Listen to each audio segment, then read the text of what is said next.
Today's lecture is very important, that is the civil uprisings.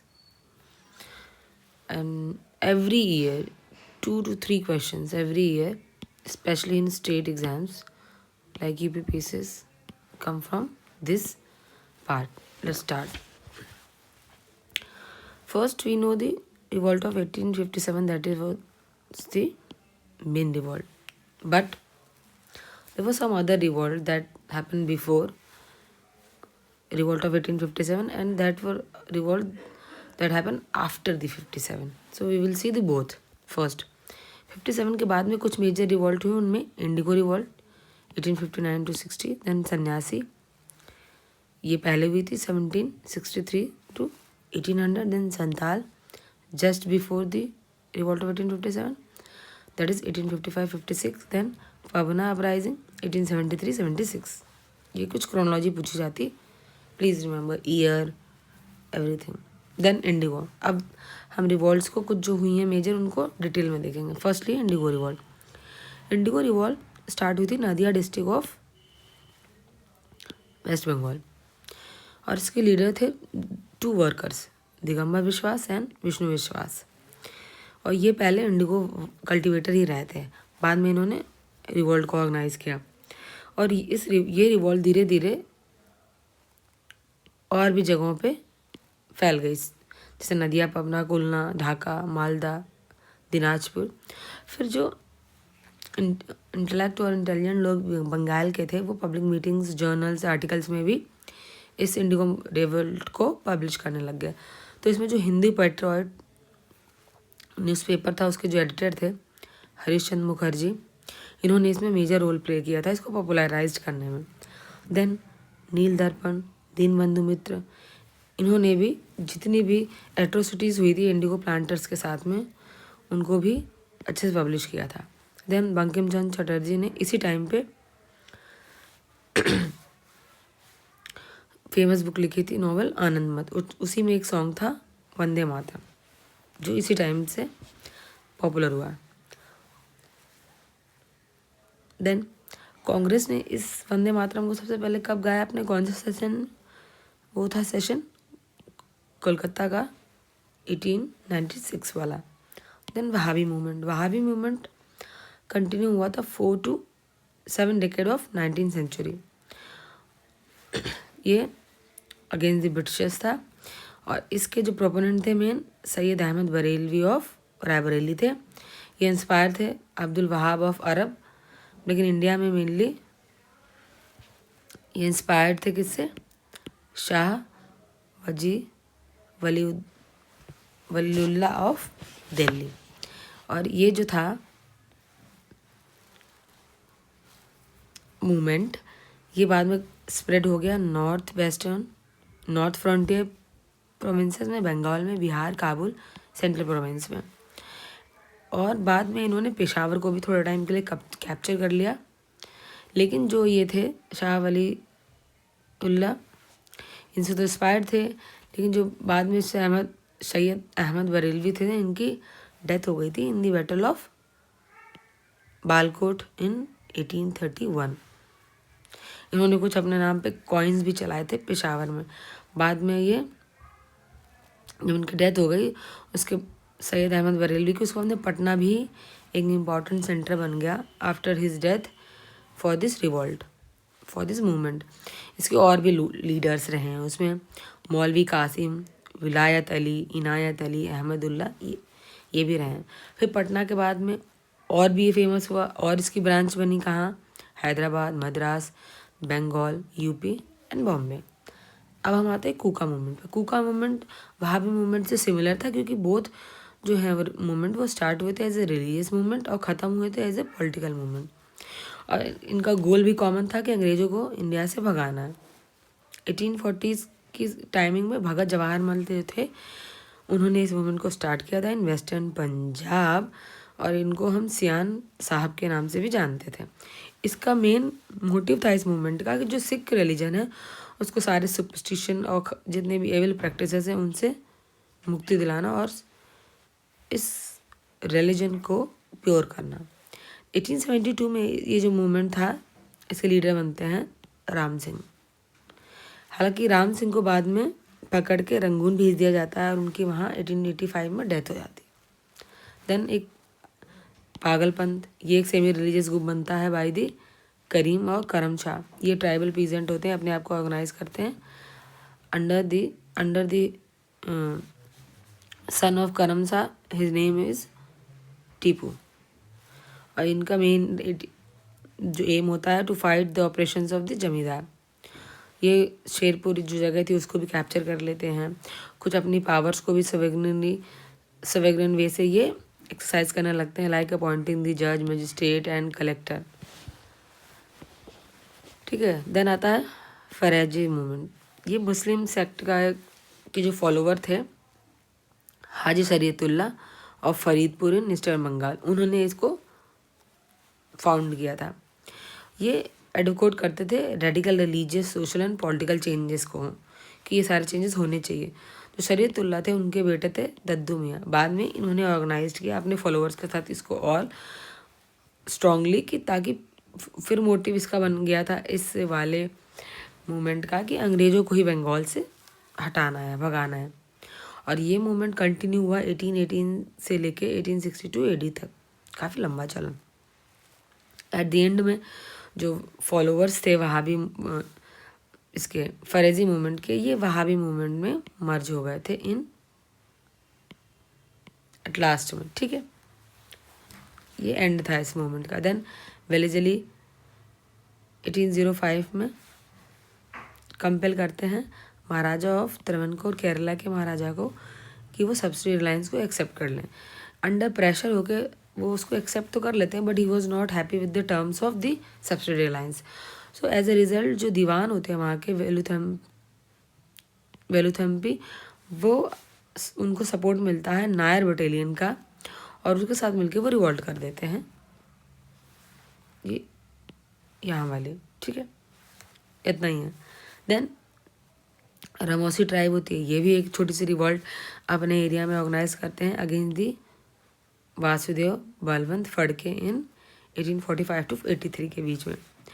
Because जो hereditary workers होते हैं, जो hereditary rights होते हैं इन ट्राइबल्स के, उनको नुकसान पहुंच रहा होता है ब्रिटिशर्स से, इसलिए।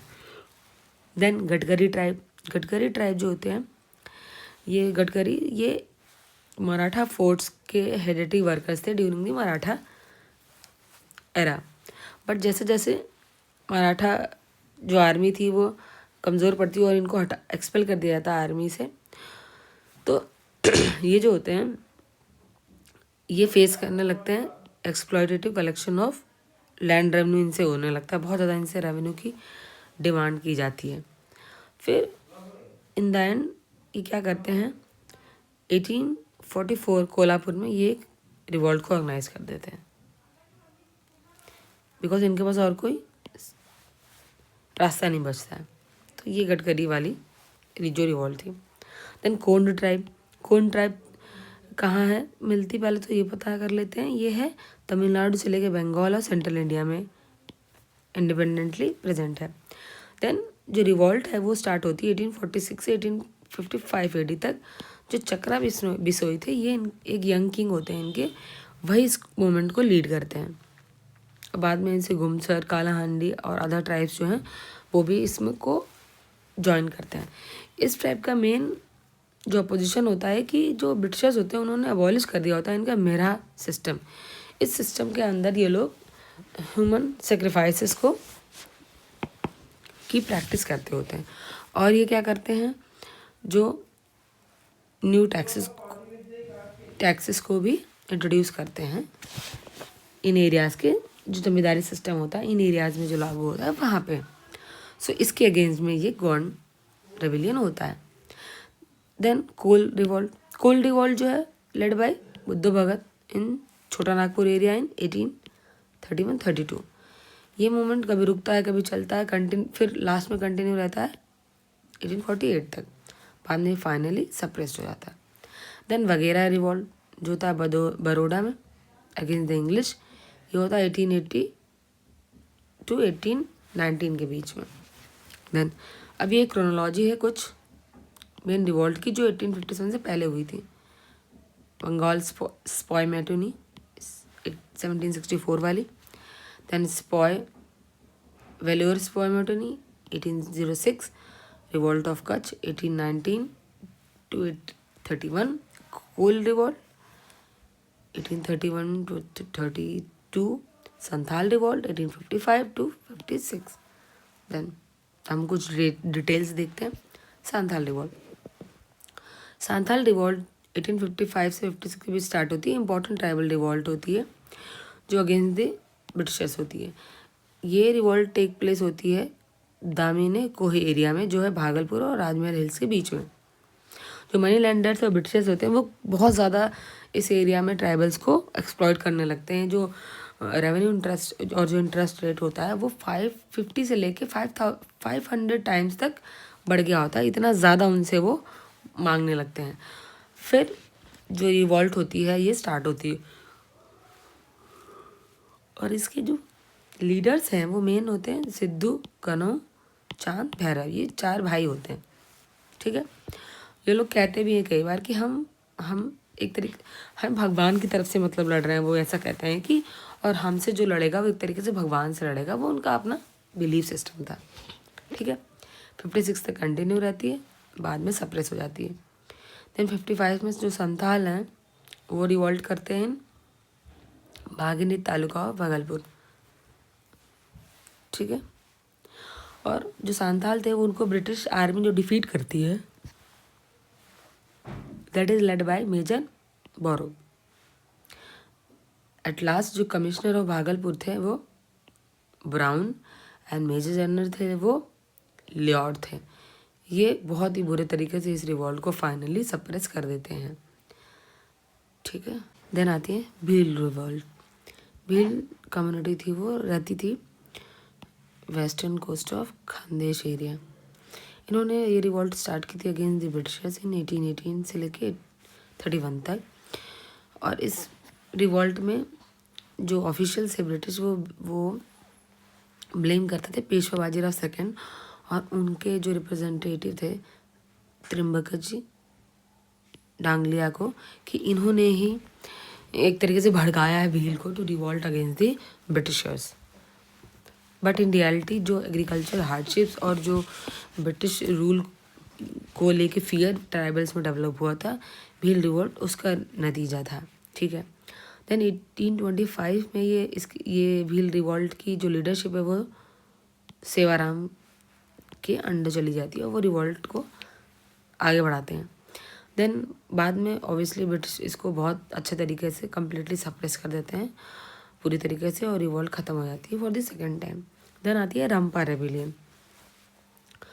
रंपा हिली एरिया है जो नॉर्थ ऑफ गोदावरी रिवर के पास इन आंध्रा वाले एरिया में है। यहाँ पे जो ये ट्राइबल थे ये एक्सप्लॉइट इनको करते थे मनी लैंडर्स और ब्रिटिशर्स करते थे बाय देयर फॉरेस्ट एक्ट से। सो जो सेकेंड सेंचुरी थी सेकेंड हाफ पीरियड था 19th सेंचुरी का, उसमें सुरजी भगत एंड गोविंद गुरु नाम के जो 2 सोशल रिफॉर्मर्स थे, इन्होंने कुछ और रिफॉर्म्स भी लाने की कोशिश की ट्राइबल कम्युनिटीज़ में जो रह रही थी मेवाड़ एरिया ऑफ राजस्थान में, दुरंगपुर में, बंसवाड़ा में, प्रतापगढ़, सिरोही, पाली, इन सारी जगह में। देन एक थे गुरु गोविंद जिनको हम लसोदिया भी बोलते हैं। इन्होंने सभा स्टैब्लिश की जिसको बोलते थे संभ सभा इन 1883 में, और इनका मेन एम था ऑर्गेनाइज करना भील्स को, इसलिए इनको बोलते हैं प्रोफाउंडर ऑफ लसोदिया मूवमेंट, ठीक है। देन बिरसा मूवमेंट हमें पता है, मुंडा मूवमेंट, ये बिरसा मुंडा इसको स्टार्ट करते हैं मुंडा ट्राइब के लिए इन 1899 to 1900।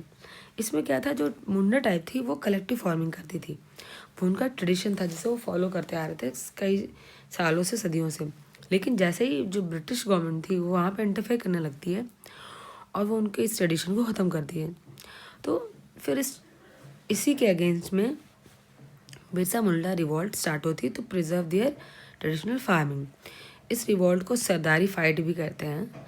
और 1895 में बिरसा ने अपने आप को मैसेंजर ऑफ गॉड डिक्लेयर किया था, और वो बोलते थे वो हर तरीके से वो अपने ट्रेडिशनल जो कलेक्टिव फार्मिंग राइट है उनको वापस से स्टार्ट करेंगे, और जो ज़मींदार हैं और जो इंडिविजुअल ओनरशिप वाली जो चीज़ें शुरू की गई हैं उनके अगेंस्ट में लड़ते रहेंगे, इसलिए था।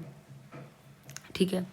जो बिरसा जो मुंडा कम्युनिटी थी, ट्राइब थी, वो जो कलेक्टिव फार्मिंग जो यूज़ करते थे उसको बोलते थे खुंत कट्टी या मुंडारी, ये उस ट्रेडिशन का नाम था।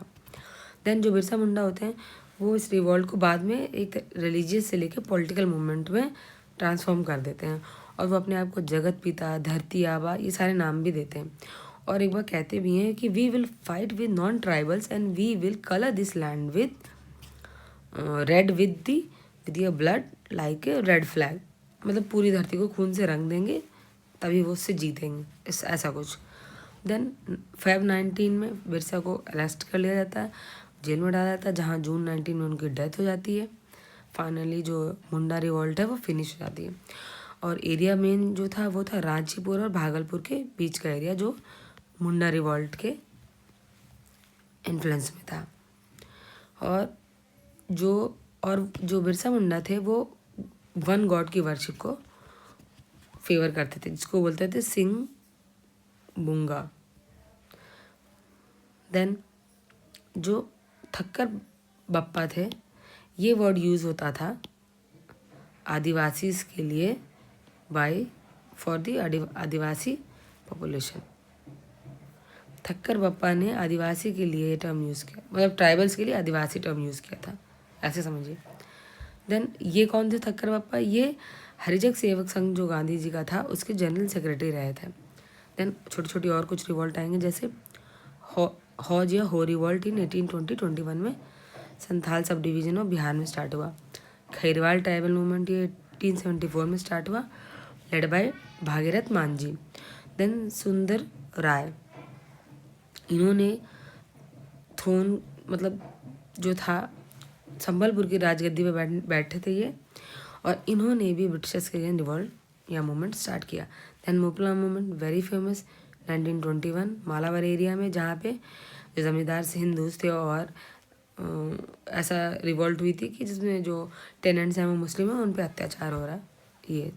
Then Ahom revolt that is started in 1828, इसको लीड करते हैं गोमदार कुनवार। देन ताना भगत मूवमेंट ये 1914 में छोटा नागपुर एरिया बाय और टाइप। देन जतरा भगत, बलराम भगत, देव मैया भगत, ये सब इसी मूवमेंट को, इसी रिवॉल्ट को आगे बढ़ाते हैं। देन जदोनांग, ये फर्स्ट ट्राइबल लीडर थे जो महात्मा गांधी से और उनकी फिलॉसफी से इंस्पायर्ड हुए थे। कहाँ के थे ये? नागा कम्युनिटी के पहले थे इन Manipur. So this is all for this chapter. Thank you for watching.